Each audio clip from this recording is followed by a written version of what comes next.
বিসমিল্লাহির রহমানির রহিম। দীর্ঘ ১৫ বছরের অধিক সময়ের স্বৈর শাসনের ক্রান্তিকাল অতীত করে বাংলার আকাশে আজ বিরাজ করছে মুক্তির সুবাতাস। জনগণের চরম তোপে ও ছাত্র জনতার অভূতপূর্ব গণ অভ্যুত্থানের ফলে দেশ ছেড়ে পালাতে বাধ্য হয়েছে তথাকথিত গণতন্ত্রের মানসকন্যা শেখ হাসিনা। ফ্যাসিস্ট হাসিনার ভারতে পালানোর মধ্য দিয়ে অবসান ঘটেছে আওয়ামী রেজিমের ও ফ্যাসিস্ট হাসিনা সরকারের।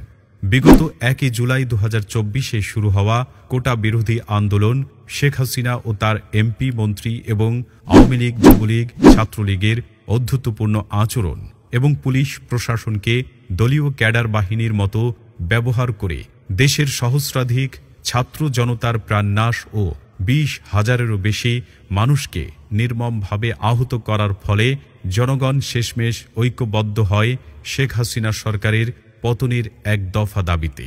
অবশেষে ৫ই আগস্ট পতন হয় ফ্যাসিজমের, যা বাংলাদেশের জন্য নতুন ইতিহাসের উৎকৃষ্ট শিক্ষা। অথচ আধুনিক এবং উত্তরাধুনিক পৃথিবীর গতি প্রগতি আরেক পথে। পৃথিবী ক্রমশ অগ্রসর হচ্ছে চতুর্থ শিল্প বিপ্লবের দিকে। ধারণা করা হচ্ছে আগামীর পৃথিবী নিয়ন্ত্রণ করবে যন্ত্র ও রোবট। পৃথিবীর এই বৈপ্লবিক পরিবর্তনে সবচেয়ে বেশি গুরুত্ব দেয়া হচ্ছে শিক্ষা ও তথ্য প্রযুক্তিকে। কিন্তু আমাদের রাষ্ট্রীয় কাঠামো পরিচালনায় যুক্ত ব্যক্তিবর্গের যেন এ ব্যাপারে খামখেয়ালির অন্ত নেই। বিশেষ করে সদ্য পতিত স্বৈরাচারী শেখ হাসিনা সরকারের সময় রীতিমতো ছেলে খেলা করা হয়েছিল আমাদের শিক্ষা ব্যবস্থাকে নিয়ে, যার রেশ এখনও বর্তমান। এই জনপদে একদিকে যেমন শিক্ষা উপকরণের মূল্য আকাশ ছোঁয়া, অপরদিকে শিক্ষা খাতে বরাদ্দ মোট দেশজ আয়ের ২ ভাগেরও কম, যা সময়ের বিবেচনায় বিরল ও ব্যতিক্রম। ঠিক এই কারণেই বহুল প্রচারিত জাতীয় দৈনিক প্রথম আলো ২০২৩ সালে নিউজ করেছিল শিক্ষা উপকরণের মূল্য বৃদ্ধি কি করে হবে পড়াশোনা। অর্থাৎ শিরোনামকে বিশ্লেষণ করলে সারাংশ হিসেবে বলা যায়, শিক্ষা বিলাসবহুল দ্রব্যের মতো হয়ে গেছে আমাদের দেশে। অবশ্য শিক্ষা যে শুধুমাত্র বিলাসবহুল হয়ে গেছে তা নয়, বরং শিক্ষা পদ্ধতি নিয়েও রয়েছে বহু প্রশ্ন, বহু আশঙ্কা। শেখ হাসিনা সরকারের শেষ সময় প্রচলিত শিক্ষাক্রম ২০২২-এর প্রাসঙ্গিকতা ও প্রায়োগিক ব্যবহার নিয়েও রয়েছে সংশয়। এই শিক্ষাক্রমে শরীফ শরীফার গল্পের মাধ্যমে ট্রান্সজেন্ডারে উদ্বুদ্ধকরণ, প্রশ্নবিদ্ধ মূল্যায়ন পদ্ধতি ও নৈতিকতা বিবর্জিত কারিকুলাম আহত করেছে সচেতন শিক্ষাবিদ ও অভিভাবকদের। শিক্ষার নৈতিকতার গুরুত্বারোপের অভাব শুধুমাত্র বর্তমান সময়ের আলোচ্য বিষয় নয়, বরং এ পরিস্থিতি ঐতিহাসিক। নৈতিক শিক্ষার ঘাটতি ও লেজুর ভিত্তিক ছাত্র রাজনীতির নেতিবাচক ঘটনা হচ্ছে আবরার ফাহাদ হত্যাকাণ্ড। ২০১৯ সালে দেশের অন্যতম শ্রেষ্ঠ শিক্ষাঙ্গন বুয়েট ক্যাম্পাসে ছাত্রলীগের নরপিশাচদের দ্বারা ক্যাম্পাসের অভ্যন্তরে নির্মম হত্যার শিকার হয়েছিল একটি মেধাবী প্রাণ। আবরারের দোষ ছিল সে তখনকার ফ্যাসিবাদী সরকার দলের ছাত্র সংগঠন করত না এবং তাদের নীতিগত অবস্থানের সমালোচনা করেছিল। এই অপরাধের সমান্তরালকে মৃত্যু না হয় প্রকাশ্য ঘটনা, আলোড়ন তোলে মানব মনে, আন্দোলন হয় জনপদে। কিন্তু এদেশের ক্যাম্পাসগুলোতে যে ধুকে ধুকে মরছে আরও কত শত আবরার ফাহাদরা। পতিত হাসিনার আমলে এদেশের ক্যাম্পাসগুলোতে র্যাগিং হতো, হল দখল হতো, চাঁদাবাজি, টেন্ডারবাজি, এমনকি ধর্ষণও। ঘুরে ফিরে এসব ঘটনার নেপথ্যে চলে আসত তখনকার ক্ষমতাসীন আওয়ামী লীগের ছাত্র সংগঠনের নাম। ২০২৩-এর সমকালের রিপোর্ট অনুযায়ী ছাত্রলীগের ১৭ নেতার দখলে চট্টগ্রাম বিশ্ববিদ্যালয়ের হলের ১৮০টি রুম। জাহাঙ্গীরনগর বিশ্ববিদ্যালয়ের ধর্ষণ মামলার আসামিরাও ছাত্রলীগের নেতাকর্মী। অভিন্ন চিত্র ঢাবি, রাবি, জাবি সহ অন্যান্য বিশ্ববিদ্যালয়ও। শুধু কি হল দখল কিংবা র্যাগিং কালচার, এর বাইরেও তখন আঁকা হতো ইসলাম ধর্মকে উৎখাতের নীল নকশা। এদেশের ক্যাম্পাসগুলোতে হিজাব নিকাব পড়লে হেনস্থার শিকার হতে হতো ছাত্রীদের, তাও আবার শিক্ষক কর্মচারীদের দ্বারা। 2022 সালে ঢাবির শিক্ষার্থীদের দ্বারা পরিচালিত এক গবেষণায় দেখা যায়, ঢাবিতে প্রতি 3 জন নারী শিক্ষার্থীর মধ্যে হিজাব নিকাব পরিহিত একজন শিক্ষার্থী হেনস্থার শিকার হন। শুধু হিজাব ও নিকাব নয়, বরং সে সময় ক্যাম্পাসে নিষিদ্ধ করার দুঃসাহসিকতা দেখানো হয় ইফতার মাহফিলও। 2024 সালের রমজানে ক্যাম্পাসে ইফতার নিষিদ্ধ করার ঘোষণা দেয় ঢাবি, সাবি সহ অন্যান্য ক্যাম্পাস। শেখ হাসিনার রেজিমে শুধুমাত্র ধর্ম কিংবা নৈতিক শিক্ষা নয়, বরং নাটক করা হয় এদেশের শিক্ষিত মেধাবী তরুণ প্রজন্মকে নিয়েও। সেই সময় আওয়ামী সরকার ৭১-এর চেতনার বয়ানকে সামনে এনে সমাজে তৈরি করত প্রত্যক্ষ বৈষম্য। সেই সময়ে মেধার চেয়ে বেশি মূল্যায়িত হতো তথাকথিত কোটা পদ্ধতি। চাকরির বাজারে প্রায় ৫৬% কোটা পদ্ধতি বলবৎ ছিল তখন। ২০১৮ সালের কোটা সংস্কারের জন্য সাধারণ শিক্ষার্থীদের নেতৃত্বে আন্দোলন হওয়ার ফলে সরকার প্রথম ও দ্বিতীয় শ্রেণীর নিয়োগে কোটা পদ্ধতি বিলুপ্ত ঘোষণা করে। কিন্তু ২০২৪ সালের হাইকোর্টের এক রায়ের মাধ্যমে তা আবারও অব্যাহত রাখা হয়। এতে করে মেধাহীনদের চাকরিতে নিয়োগের ফলে বৃদ্ধি পায় সুদ, ঘুষ, দুর্নীতি, পাশাপাশি বাড়তে থাকে মেধাবী তরুণ প্রজন্মের হতাশা ও আত্মহত্যার প্রবণতা। ক্যাম্পাসে ছাত্র হত্যা, মেধাবীদের চাকরির সুযোগ থেকে বঞ্চনা, বিশ্ববিদ্যালয়গুলোতে বিশৃঙ্খলা সৃষ্টি করা, ইসলাম ধর্মের বিরুদ্ধে ষড়যন্ত্রে নিমজ্জিত হওয়াই ছিল তখনকার বাংলাদেশের বাস্তবতা। এই ঘটনা প্রবাহ নতুন নয়, বরং চিত্রপটগুলো বহু আগের। এসব ঘটনাসমূহ নিত্য নৈমিত্তিক হয়ে যাওয়ায় এদেশের মানুষজনই লড়াই করে স্বাধীন করেছে তাদেরই আকাঙ্ক্ষিত পাকিস্তান থেকে বাংলাদেশকে। ৪৭-এর পাকিস্তান ৭১-এর বাংলাদেশ হওয়ার পর জনসাধারণ এবং ছাত্র সমাজ ভেবেছিল এবার বুঝি বৈষম্যের অবসান হল, মুক্তি এবং অধিকার ফিরে পেল বাঙালিরা। কিন্তু তার হলো কই? এদেশে বাকশাল এলো, ৭৫-এ স্বৈর শাসন এলো, পুঁজিবাদী গণতন্ত্র নতুন রূপে মাথা চাড়া দিয়ে উঠল ৯০ দশকে। স্কুল, কলেজ, বিশ্ববিদ্যালয়ে অস্ত্র, মাদক, ইয়াবা, খুন, ইফটিজিং ছড়িয়ে পড়ল ক্রমবর্ধমান হারে, যার ফলে তখন অনিবার্য হয়ে পড়ল দেশ মাতৃকার রক্ষা করা, ছাত্র সমাজকে সুপথে ফিরিয়ে আনা হয়ে পড়ল অনস্বীকার্য কাজ।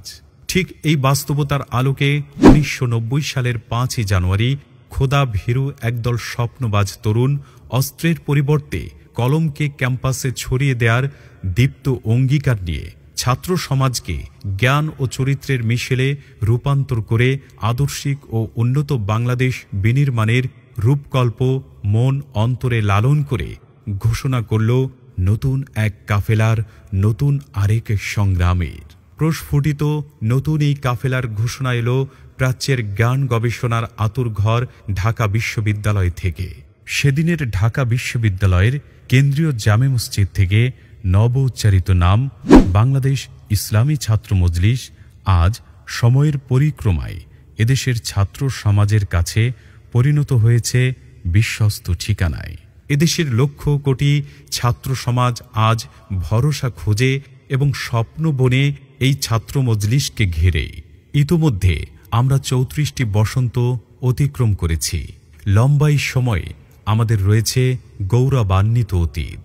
সংগঠনটি তার প্রতিষ্ঠার ২ বছরের মাথায় ১৯৯২ সালে ঢাকার মতিঝিলস্থ জেলা ক্রীড়া সমিতিতে ঐতিহাসিক কলেজ প্রতিনিধি সম্মেলনের আয়োজন করার মাধ্যমে ছাত্র সমাজে জানান দেয় নতুন সম্ভাবনার আগমনী বার্তা। এর বছর খানিকের মধ্যেই মোকাবেলা করতে হয় প্রতিবেশী রাষ্ট্রের ইসলাম সংকোচন নীতির হীন ষড়যন্ত্রকে।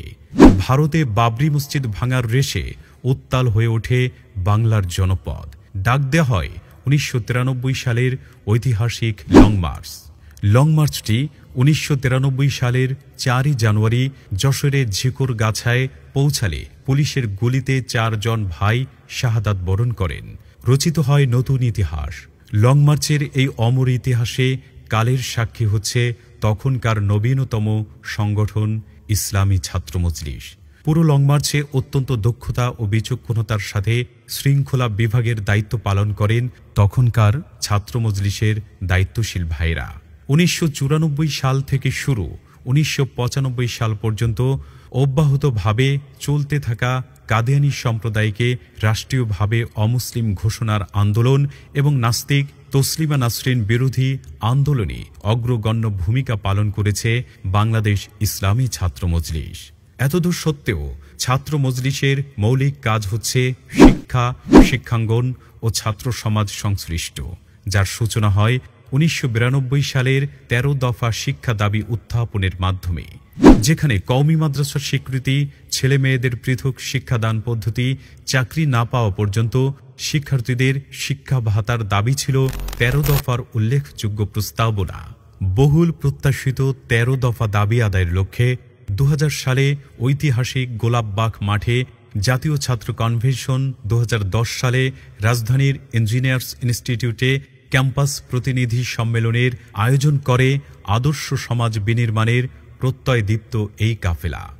2013 সালে যখন নাস্তিক্যবাদী শক্তি মাথাচাড়া দিয়ে উঠে, তখন এই অপশক্তি দমনে হেফাজতে ইসলামের আন্দোলন সংগ্রামকে ত্বরান্বিত করতে ইসলামী ছাত্র মজলিস সক্রিয় ভূমিকা পালন করে গড়ে তোলে সর্বদলীয় ছাত্র ঐক্য, যা হেফাজতের আন্দোলন সংগ্রামকে বেগবান করতে প্রণিধানযোগ্য ভূমিকা পালনে সচেষ্ট এবং সমাদৃত হয়েছিল তখন।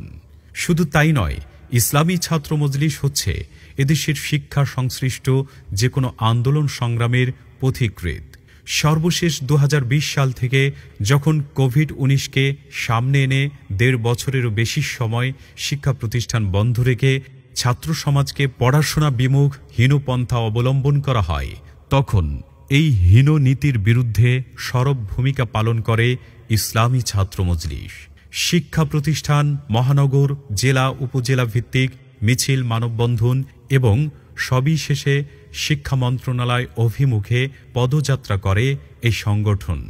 ছাত্র মজলিস সহ অন্যান্য ছাত্র সংগঠনগুলোর আন্দোলন সংগ্রামের তোপে পড়ে একটা সময় স্বাস্থ্যবিধি মেনে শিক্ষা প্রতিষ্ঠান খুলে দিতে বাধ্য হয় সরকার। ফলশ্রুতিতে অনিবার্য ক্ষতি থেকে রেহাই পায় ছাত্র সমাজ।